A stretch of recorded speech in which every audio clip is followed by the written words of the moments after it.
Voltamos no próximo estudo sobre a palavra. Que Deus abençoe você. Continue aí nos ajudando aqui, estudando a Bíblia. Tá? Então a pergunta era a seguinte: onde se origina a mensagem dos profetas? Se origina o quê?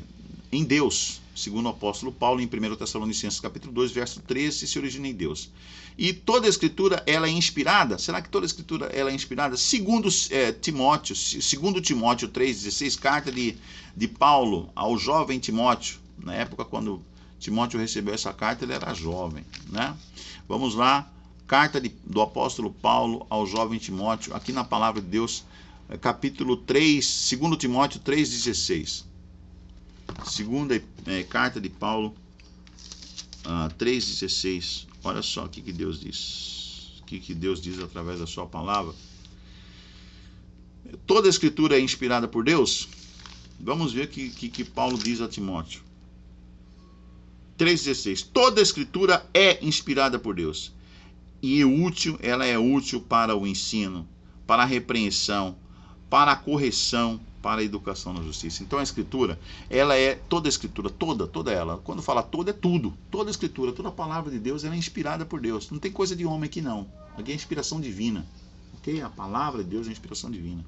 Toda a escritura é inspirada por Deus. Para que ela é útil? Ela é útil para ensinar. Toda pessoa que lê a Bíblia, você pode ser o maior assassino, o maior criminoso, o maior usuário de droga que existe, o maior homossexual que existe. Pode ser homossexual. A pessoa diz que não existe ex-gay. Existe ex-gay sim. Depois que você conhece a palavra de Deus, você deixa de ser gay. Cura gay. Onde que está a cura gay? Está aqui, ó, na palavra de Deus. Mas não existe cura gay. Existe. A cura gay está na palavra de Deus. Então quando você começa a estudar a Bíblia, começa a estudar a palavra de Deus, você deixa de pecar. O desejo que você tinha para usar aquela droga, tá? Agora surgiu uma nova droga no mercado, né? Que é o zumbi. Que é o piripaque do Chaves. Você usa essa droga, feita à base de cocaína também, e aí você começa a criar aquela coisa, piripaque do Chaves, e o cérebro fica todo descoordenado, né? É viciante como o crack, a pedra de crack, né? Você pode se livrar desses vícios, das drogas, através da palavra de Deus. O único que pode curar você é Deus, de verdade. E você nunca mais ter desejo de usar crack, de fumar crack, de usar cocaína, de cheirar cocaína. Você não tem mais desejo aí de ter relações sexuais com pessoas do mesmo sexo. Você não tem mais desejo de mentir. Você não tem mais desejo de ser desonesto. Aquele que era ladrão, que tinha amor ao dinheiro, né? Corrupto. Ô Lula! Oh, desculpa aí, gente, desculpa aí. Os corruptos, quando lêem a palavra de Deus, eles deixam de serem corruptos, se tornam pessoas honestas, tá? O ladrão, o assassino, o cara que tinha sanguinário, cheio de ódio, vão matar, ele deixa. Lá na cadeia, o cara, quando estuda a Bíblia, ele se transforma. Aí ele entra para a área evangélica porque foi transformado. Matou, fez coisa errada assim, porque ele não conhecia Deus, ele não conhecia a palavra de Deus. Ele não tinha conhecimento do Altíssimo. Mas a partir do momento que ele começa a estudar a palavra de Deus, a Bíblia o transforma. Então o que? A Bíblia o que? Ensina para a repreensão, né? Para a correção, ele corrige a vida dele. Ele passa do sul para o norte, do norte ou então para o oeste, do oeste para o ocidente. Ele muda a cabecinha dele. Entregou a cabeça dele. Cara, a besteira que eu fiz, as loucuras que eu fiz no passado, nunca mais eu vou fazer. E ele muda mesmo. O cara que, por exemplo, que gostava, que era churrasqueiro, comia carne pra caramba, que era eu, agora se torna vegetariano. Não quer nem comer mais. Até o cheiro da carne dá náusea, dá vontade de... entendeu? Ele se torna vegetariano. Fruga, gosta de comer só fruta agora, não quer mais comer carne. Até o cheiro da carne de porco, o cheiro da carne bovina, para ele é nojento. Ele não sente mais como um perfume, ele sente como uma coisa nojenta, ele quer comer frutas. Muda, a cabeça da pessoa dá um giro aqui. Deus muda o cérebro. O cara que cheirava cocaína não quer mais cheirar. Ele sabe correndo de quem está com cocaína na mão.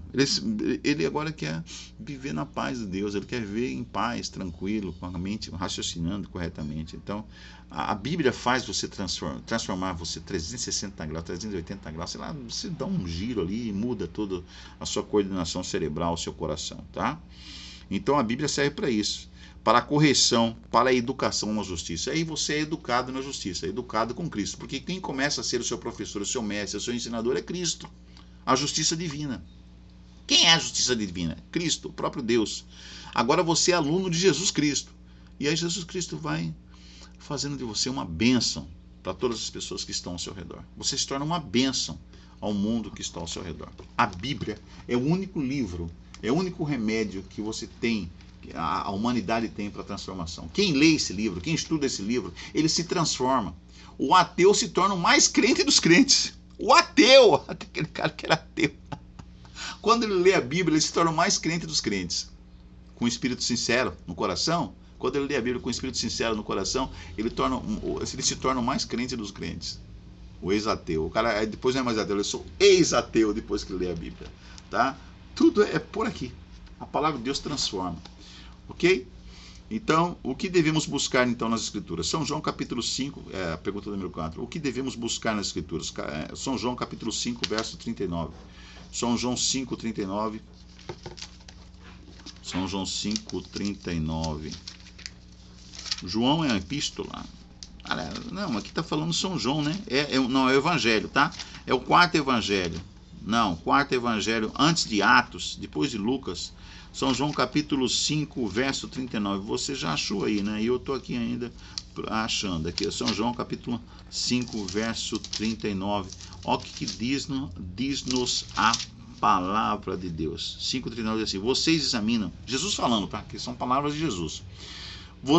Ele falando para os fariseus aqui, para as pessoas aí que conheciam a Bíblia. Vocês examinam as Escrituras, porque julgam ter nelas a vida eterna. Certo? E são elas mesmas que testificam de mim. De quem testifica as Escrituras? De que o que devemos buscar nas Escrituras? Segundo Jesus, nós temos que buscar na Escritura quem? Vida eterna.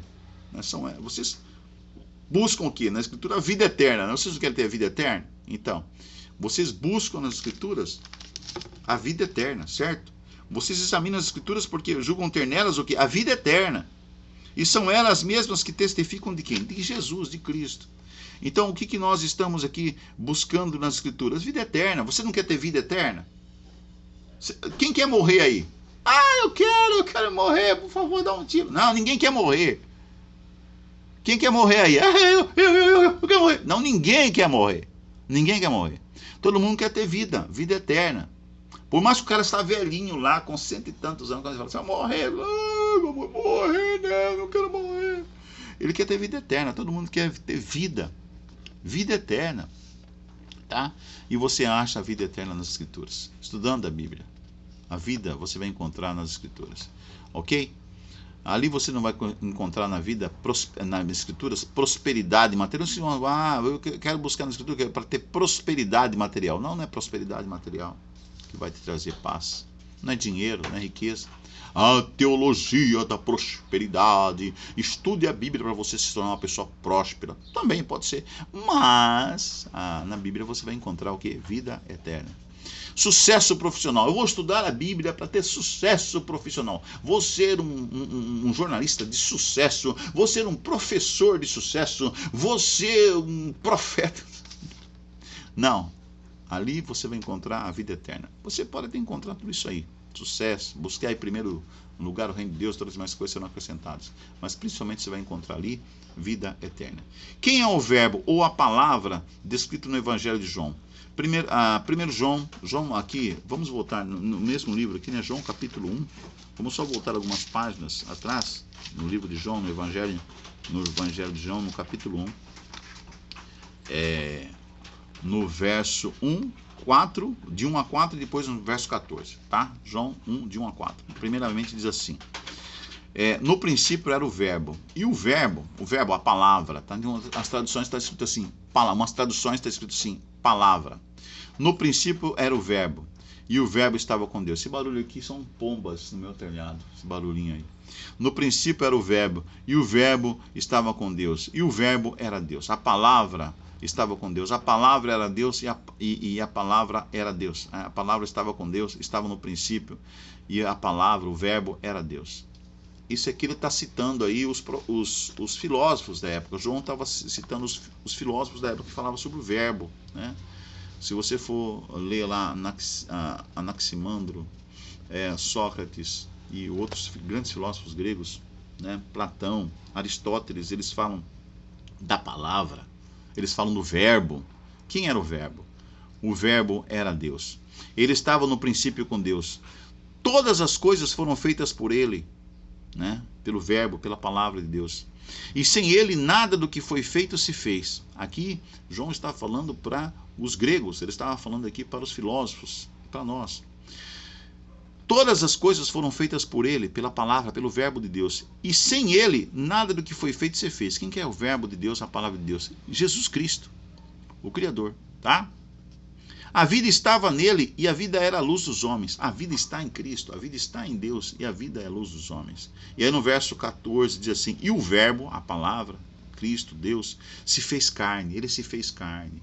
Há quase 2000 anos atrás, cerca de 2000 anos atrás. O verbo se fez carne, a palavra se fez carne e habitou entre nós, cheio de graça e de verdade, e vimos em sua glória como do unigênito do Pai. Quem está falando aqui é uma testemunha ocular, uma testemunha pessoal. Esteve com Jesus, abraçou Jesus, beijou Jesus, andava com Jesus todos os dias.